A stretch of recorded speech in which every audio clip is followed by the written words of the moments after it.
How we doing, Heat Nation? It is your boy Ernest, and I am back with another Miami Heat Talk video. Doing it a little different today. You guys got the Eddie Guerrero Latino Heat t-shirt on. My boy, one of my idols. Rest in peace, my guy. Before we get this video started, you guys, please take a moment, smash the like button. Don't forget to subscribe. Would really help me out trying to get to 3,000 subscribers. Need y'all's help to do that. Want to take a moment to thank you guys for the comments and supports for the last video that I did.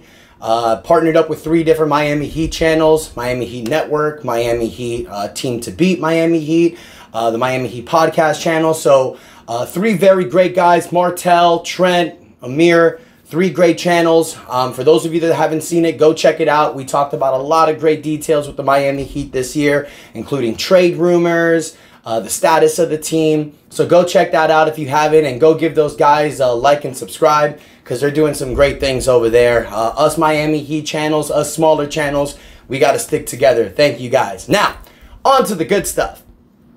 It was recently reported by Tim Reynolds and several others that the Miami Heat and coach Erik Spoelstra have agreed to a contract extension. The number's a whopper. It's an 8-year, $120 million contract. Damn! Like, that is nice. And you know what? It's great to see Coach Spo get the appreciation and the love that he truly deserves. Because I'll be honest with you guys, the NBA hasn't given it to him. As you know, for those of you that don't know, Coach Erik Spoelstra's story is crazy. He started with the Miami Heat back in 1995, almost 30 years ago, as the video coordinator. He was a guy that was just getting videos ready for Pat Riley, you know, just basically just in the editing room, in the film room. That's what he was doing. He worked his way up. He busted his ass. He became an assistant coach under Pat Riley. And then in 2008, Pat Riley steps down as the head coach of the Miami Heat, and everybody's thinking that it's going to be a big hire. You know, that, you know, you got a superstar like Dwayne Wade, so you got to put a coach who's going to be a superstar status. Doc Rivers, Stan Van Gundy maybe at the time. Those coaches were held up in other teams. So Pat Riley decided to go with Erik Spoelstra, his assistant coach. And a lot of people, myself included, were scratching their heads like, what the hell? You know, it kind of told us as Heat fans, we're rebuilding. Because the year that Spo took over, the year prior, we went 15-67. We drafted Michael Beasley. So you're thinking, okay, this is going to be a rebuilding year. Coach Spo, he had a great first season. He takes the team to the playoffs. They lose in the first round. The next season, his second year, they go back to the playoffs. Spo had a winning mentality right away. And then the fact that you give him the big 3 with LeBron, Wade, and Bosh in his 3rd season as a head coach. They start 500 with a 9-8, or almost 500 with a 9-8 record. And everybody is calling for Coach Spo's job. Everybody is asking the fact that Pat Riley step down and take over like he did in 2006. Hell nah. Pat Riley had the confidence in Coach Spo, and he kept them moving forward. You won 2 championships in 4 years with that squad. But it's not what he did with the big 3, you guys. It's what he did after LeBron left that made Coach Erik Spoelstra such an amazing coach. He plays the matchups. He plays the right players. He makes sure that he gets the most out of his players. He creates bonds. He creates relationship. Things that other coaches in the NBA do not do. And speaking of the seasons after LeBron, there was many years where I feel that Coach Spoelstra should have been the coach of the year. Now, the first year was obviously that 2013 season, when the Miami Heat won 66 games with LeBron. They went on that 27-game winning streak. That should have been the first year. Obvious reasons. But he didn't get it. And then later on, in 2017, the season where we started 11-30 and ended 30-11 to go 41-41 and missed the playoffs by literally the final game of the season. That wasn't our fault, because Chicago won, because the team that they were playing rested all their players. I believe it was Toronto. Screw you guys. Anyways, Coach Spo should have won the Coach of the Year in 2017. And what was the excuse at the time? Well, the Miami Heat didn't make the playoffs. So it was a great run by the team, but, you know, you can't give a guy like that Coach of the Year. Last time I checked, in 1999-2000, Doc Rivers took a group of misguided players, the Orlando Magic. They went 41-41, and he won Coach of the Year. Orlando didn't even make the playoffs.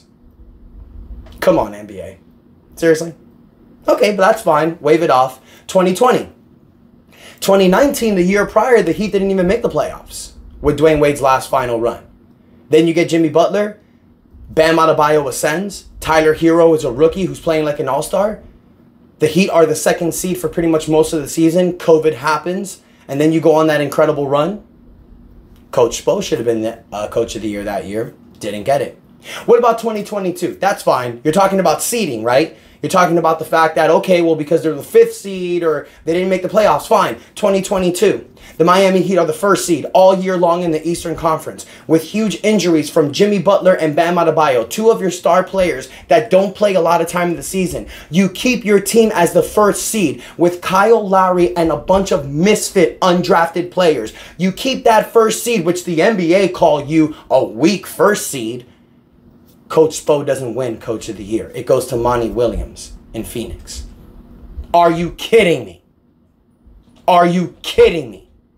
The Suns go from an NBA champion, they go from the NBA Finals to the 1st seed, obviously, the next season. So that's why Monty Williams gets Coach of the Year. You don't give it to Spo, who takes a team that doesn't make the playoffs the year prior. With Jimmy Butler in his 1st season, you make the 1st seed, 1 shot away from the NBA Finals, and that guy doesn't get Coach of the Year. I'm not going to sit here and bitch and complain about that. It is what it is. There's nothing we can do to change it. But there's obviously something going on between the Miami Heat and the NBA, where the NBA looks at us like it's like a stepchild, like an unloved stepchild. It's like, good, if the Miami Heat does great, good, but we're not going to give them praise. Screw that. But it doesn't matter, because this 8-year, $120 million contract that Spo got is an exact reason why he is the best coach in the NBA. It's the exact reason why that we love and appreciate Erik Spoelstra amazingly. So I want to give props to Coach Spo. I think he deserves it. Damn it, I think he deserves more. And the fact that the Miami Heat have done that tells you right there, you guys, how much confidence we have in this team. Not just now, moving forward. I've mentioned this in the past. I mentioned it on the podcast we did yesterday. I love this roster moving forward. I love this team, how we have it currently construed. Do I think we should make a trade and try to upgrade? Absolutely. That's every year. But if we don't make a trade, we're fine. Why? Because you have the best coach in the NBA, in Erik Spoelstra. He plays the matchups. He plays his players' strengths. He hides the weaknesses. So it's difficult to beat the Miami Heat in a 7-game series. That's just the facts. Then you got the best NBA playoff performer in Jimmy Butler, the best 2-way player in Bam Adebayo, one of the best scorers in the NBA in Tyler Hero, and a breakout diamond in Jaime Jaquez Jr. Ladies and gentlemen, this team is fine moving forward because we have Coach Erik Spoelstra. So let me know what you guys think in the comments. How happy are you with this contract extension?